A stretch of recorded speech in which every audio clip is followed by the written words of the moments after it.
You know, sometimes I see things that I think look kind of good in an image, look unique, look like something I might want to check out. And you get that thing, and then, or you see that in person, or whatever it is that you kind of thought might be something, and you find out it's not quite what it appeared to be. You look beautiful tonight. Can I ask you why you look a bit fat tonight? Yeah, like that. Man, that was brutal. But today we're going to take a look at another game console. This one, another one calling itself Ultra. Get the power. R50 Ultra. But I don't know if it's going to earn that moniker. Remember to hit that like button and subscribe so you never miss an episode of our content. But we're going to dive into another handheld from our friends over at Amazon. This one I don't see on Ali. It's being sold on Amazon right now. And it looks like it comes from the same people that brought us the V40 Max.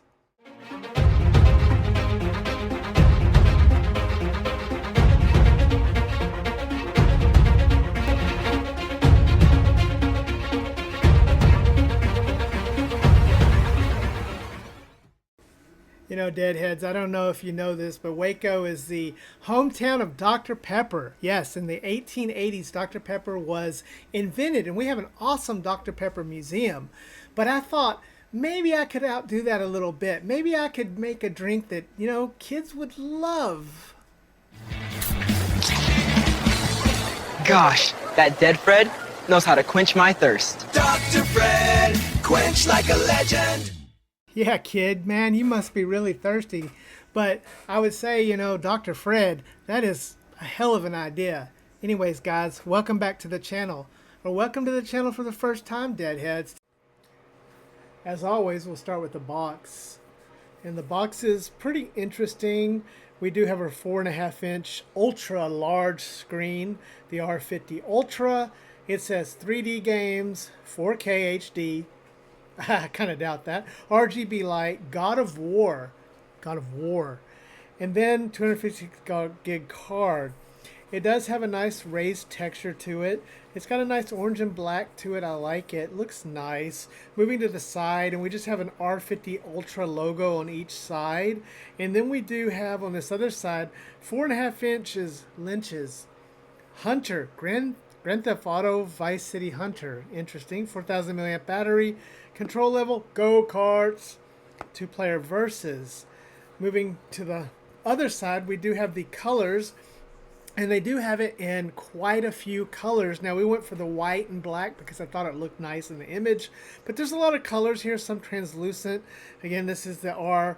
On the sticker, it says the R50 Ultra. So, yeah, the R50 Ultra, even though it's a 4.5-inch, you think it'd be the R45 Ultra, but whatever, made in China. On the back of the bottom of the box, we do have, it is a Linux Arc OS 2.0, a Rock Chip 3326. There's some Spanish here, Sistema Parametrizo Producto. Sorry, my Spanish is terrible. And Soporta, it has all the emulators here. We do get a screen protector and a charging cable. Again, this is an ultra large screen. So the box is okay. I think there's some incorrect information on here. We do have some misspelling. I don't know that this is going to play God of War. We'll see. If it's a 3326, we kind of already know how that plays God of War. But let's get this thing open and take a look inside. And move the handheld out of the way. This is a big boy. And inside we immediately have a little package here. And this package does have a screen protector. And this is a floppy one. And is this 4.5 inches? Is this actually 4.5 inches? I don't know. It doesn't look right, but it's not a very good screen protector anyways. We then have the manual. And looking at this manual, it is in color. It's a nice color manual. We do have a lot of information here. How to connect Wi-Fi. Simplify filters, memory card. Chinese golden finger. the V40 Max and R50 Ultra. Oh, V40 Max. So this is probably from the V40 Max. We reviewed that handheld, so go check it out. So the V40 Max, okay. Does not come with Wi-Fi. So no Wi-Fi in this. It's a pretty decent manual. A lot of information here. We do have it in Spanish and English, so that's interesting. And then we have a USB-C cord down there. So just your typical stuff in here. Nothing real exciting or fancy. The USB-C cord looks okay. But let's get this thing put back in the box. Let's get the handheld out and take a look. I'm not super encouraged because the information here doesn't seem to be lined up. Notice there is no screen resolution. We don't know what the resolution is. It says 640 by 480. I find that hard to believe because it looks very widescreen, so I don't think it's a 4:3 aspect. Probably 16:9. I don't know. We're going to find out. But let's get it out of the box here and do our first hands-on feel with it. Okay, taking this big boy out, and this is a big boy. It has an odd shape. I knew it had an odd shape from looking at it initially, so there's no surprise there. But it does look nice. This white and black is a nice look to it. So I do think the white and black looks pretty cool. This is a bit of an interesting handheld. The shape of it is quite different. There is definitely a whole lot of plastic here in a screen that I'm not sure just by looking at it is 4.5 inches. I can tell you this is not a 4:3 screen. This is definitely a wide screen. It's pretty easy to see that it's definitely not 4:3. So I don't know what the resolution is on this. I don't really have a tool to measure this, so maybe we'll find out. Maybe something in the software will tell us. But holding onto this thing, and the plastic feels very cheap and light. This feels surprisingly light. Now maybe I've just been holding some really good handhelds lately, which I have, so maybe that's kind of influences, but this feels just like a toy. It feels really light, like a toy. It's kind of rattly, but it isn't awful plastic. It's actually kind of slick. We do have some slickness on the black part, and then it's a little more matte where the white is, so there's a little bit difference there. As always, let's start with the buttons. And oh, okay, so the buttons are independent, it feels like. Yeah, they're independent. They've got some pretty good travel distance. They're a little bit stiff. They are a little bit stiff. So pressing the buttons, there's a little bit of stiffness to it. These feel, what do you expect from the R36 sort of game console-y line of buttons, except I'm kind of surprised here to see that they're not connected. So that's kind of nice right there with that. The buttons are not terrible. They're a little stiff, little sticky. Move over to this D-pad. Oh, and the D-pad's a little stiff too. So this is kind of stiff. We got stiffness going on. It doesn't pivot real well. The D-pad's a good size. There's a D-pad up top, which is appropriate for retro. But it's a little stiff. Maybe it'll wear in. It's not terrible. It has a nice little smoothness to it. Again, it's got a good size and position, so that's not bad. Moving to the sticks, and you know, we just saw the game console brand roll out finally the Genful sticks. So go check out that review we just did on that handheld that has that, the V40D, whatever that is. But this one, the R50 Ultra, again, don't think the Ultra name applies here, but they're giving it the R50 Ultra. The sticks are not the Genful sticks, and if this is going to be calling itself Ultra, it really should have newer, better sticks. These are the same old Switch sticks. They do click in. They do feel about as you would expect, and so no real surprises there. Now, interestingly, if we move to the rest of the front of it, we do have these 4 buttons on the bottom. And if you ever saw the original Retroid Pocket 6 that were going to release, they kind of had this inline button thing in the middle too going on. Now, what's really here is we have the volume, plus and minus, a select, and a restart. So we have select next to restart. Not next to start, but select next to restart. So is that just a mislabeling? Is this a reset button? I don't know. It's a little interesting here. But looking over further, I do locate a start button. So there is a start button, not next to the select button. and it is below the other buttons in the middle here, sort of like how the KTR1 is. And there's also an FN button, a function button. So we have volume up and down, select, restart, start, and function. Pretty interesting. Looking around the bottom, there's nothing on the bottom except the design language of it. There's nothing on either side of it. So everything is up top. And going up top and starting to look at these buttons, we have a DC port, an OTG port, an on-off button. Not a switch, a button. An audio port, and one single TF slot. So that tells me we may be limited here with what we can do with custom firmware. We'll have to see. Now, this is where it gets really interesting, moving to the back, and the logo, the sticker, is upside down. And I realized the sticker's not actually upside down.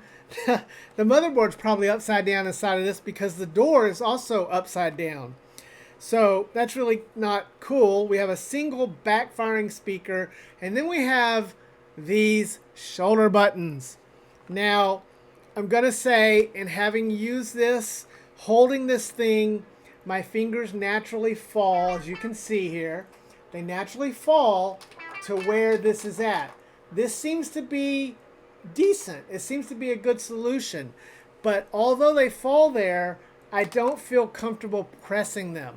If they were flat, like the R40XX, not the Pro Max, but the R40XX, not the Ambernick one, but the R40XX with those flat buttons, I think this would work better. But it's actually more like the R36S triggers, so it's not good. Hey guys, sorry to interrupt the video, but I wanted to take a moment to talk about today's sponsor, AliExpress, our partner in bringing you all this great content. And I wanted to talk specifically about this. This is a cover for this, the Mangmi Air X. It is a perfect TPU see-through cover that is custom made and fits perfectly within the confines of that to add extra protection and give more life to your handheld. As you can see there, it snaps right on. It looks attractive. It's got a cutout with this texture to hold it to make it feel even better. It's just an amazing little thing that you can add to your Mangmi to take this device and make it feel even more premium. Anyways, hit the link in the description if you want to pick one of these up for yourself. We want to thank AliExpress as always for being our partner with this. And hit the codes, get one of these. It's great. Back to the show.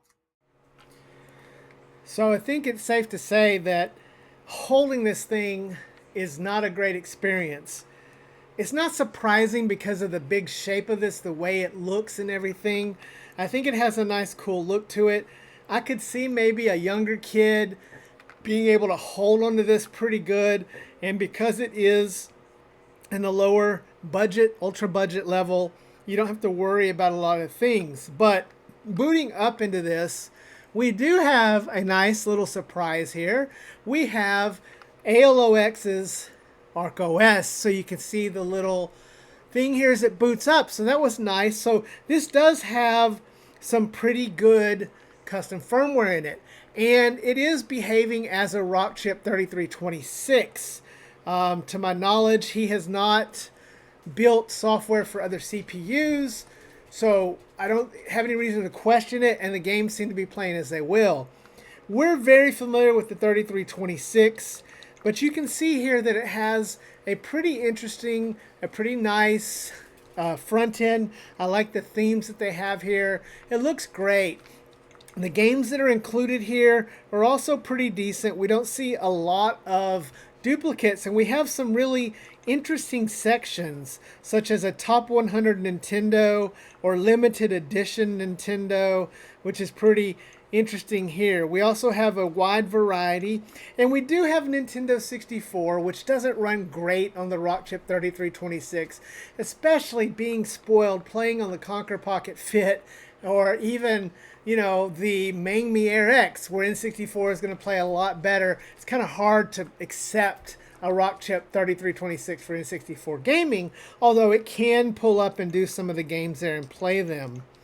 The gaming experience on this is what you would expect for a Rock Chip 3326. Now let's talk about this screen. I do not know the true resolution of the screen, but I'll say the screen is decent. It's not bad at all. The picture image quality is sharp. It does have a nice look to the color saturation, and I think that it's, you know, running at 16 by 9. I think it's a widescreen, so it's not a 640 by 480. I don't know where they sourced this screen. It probably is 4.5 inches with the bezel. I'm going to say it's probably more like 4.3 or 4.2 inches. I don't have a way to measure it. Now, the sound on this thing kind of surprised me a bit because it is a backfiring speaker, but it's loud. Take a listen here to the sound.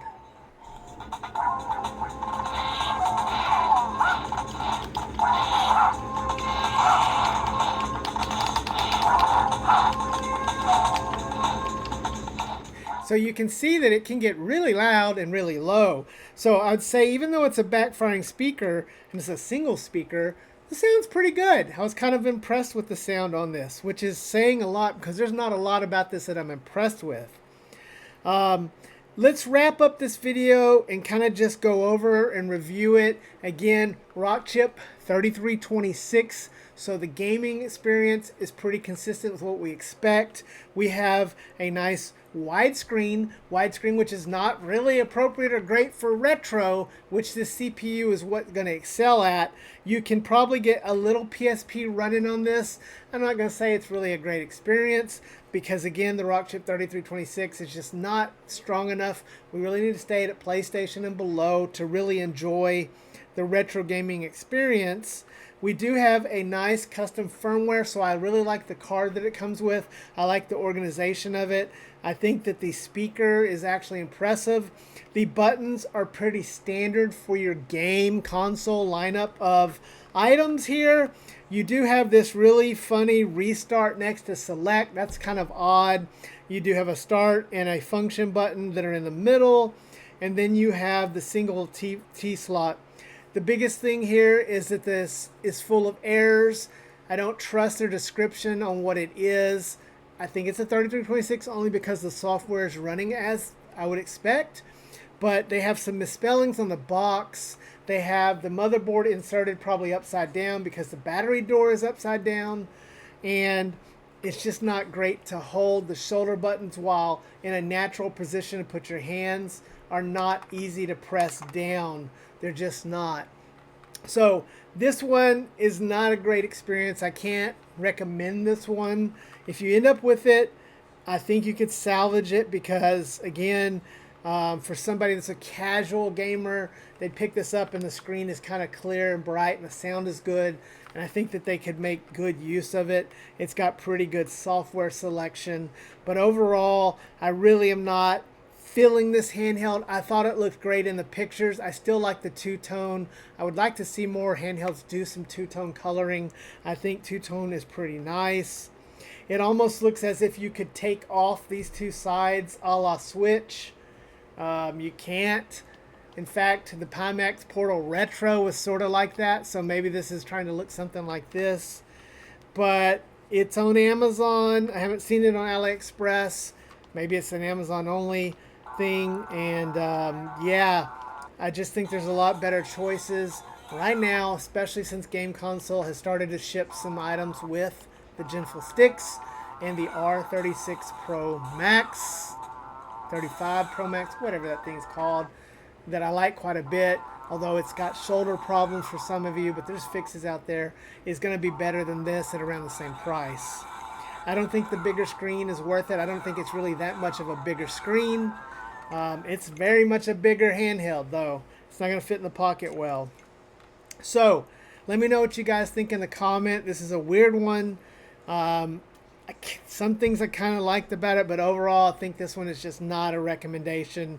It's just not good. It's got too many issues, too many flaws. It's not described as it should be, and it's just not really fun to play. Sorry. Remember to hug your loved ones and love your hugged ones because tomorrow is never promised. But we'll see you next time, Deadheads. Dead Fred out.